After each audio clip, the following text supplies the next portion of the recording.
Assalamualaikum warahmatullahi wabarakatuh. Hello everybody. It's a great honor for me to be here at the International Conference on Social Science ICANNES held by Muhammadiyah University of Purwokerto. Allow me to introduce myself. My name is Ummu Atiatul Musadikoh. I'm a postgraduate student of the Master of Mathematics Education program at Muhammadiyah University of Purwokerto.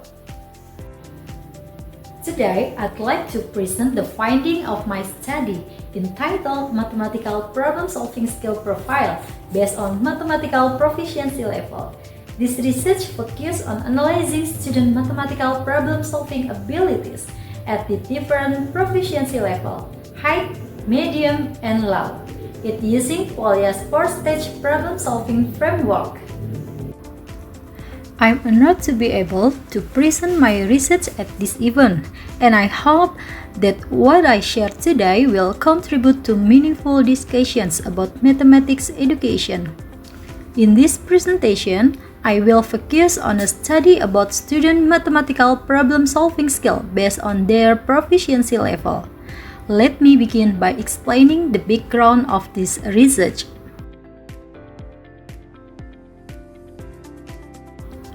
In this study, we recognize that mathematical problem solving is a vital 21st century skill. Yet, Indonesian students, as reflected in PISA assessment, perform below the global average in problem solving tests. Some key factors contributing to this include limited conceptual understanding, low learning motivation, and non-contextual teaching methods. Therefore, it's important to analyze student abilities at various proficiency levels, high, medium, and low, to identify how they approach problem solving. Polya's 4-stage framework, understanding the problem, devising a plan, carrying out the plan, and evaluating the solution, guides our analysis. And then, the objective of this research are, first, to investigate the mathematical problem-solving abilities of students from a senior high school in Mesuji Raya. Second, to analyze how students at different proficiency level perform at each stage of Polya's problem-solving process. And third, to identify learning difficulties and provide recommendations for teaching strategies that can improve students' problem-solving skill. Next, at the research method, the study employed a qualitative, exploratory, descriptive approach. The participants were 6th grade 11 students from a public senior high school in Mesuji Raya, selected using purposive sampling. They were categorized into 3 proficiency levels: 2 students with high mathematical ability, 2 with medium ability, and 2 with low ability.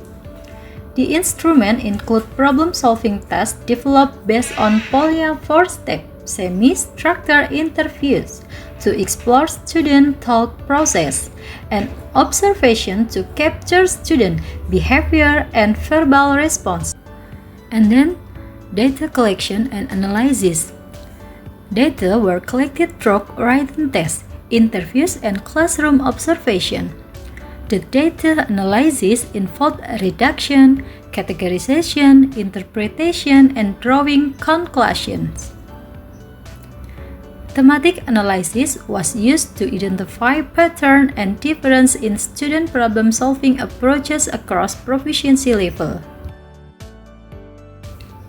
Next, in the result and discussion section, I will explain the analysis one by one based on the student proficiency level, starting from high, then medium, and finally low.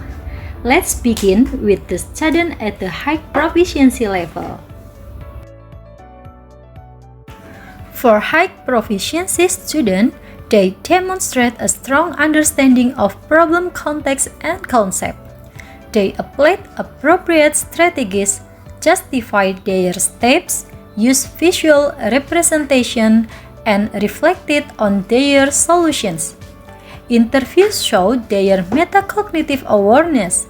They could explain their thinking, identify mistakes, and describe how they address them. And then for medium proficiency students, they understood the problem and attempted relevant strategies, but with incomplete or flat execution, they struggle particularly in interpreting solution areas and often repeated similar mistakes. In interviews, they express partial understanding and some confusion, but show a willingness to improve with support. And last, for low proficiency students, they recalled some basic concepts but struggled to apply them. They failed to complete most tasks due to lack of procedural fluency and conceptual understanding. They show low confidence, limited strategy use, and highlighted the need for stronger foundational support and guided practice. Conclusion: the study found significant variation in student problem-solving skill based on their mathematical proficiency level. Influencing factors include conceptual mastery, critical thinking skills, metacognitive ability, and learning motivations. To enhance their skill, contextual, interactive, and reflective strategies such as problem-based learning are recommended. The findings provide valuable insight for designing more student-centered mathematics instruction and contribute to the development of a contextual mathematics curriculum that fosters higher-order thinking. This aims to prepare students for real-world problem-solving through engaging and meaningful learning approach.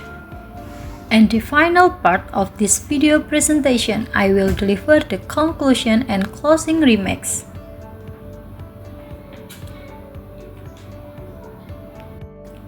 And I say thank you for your attention.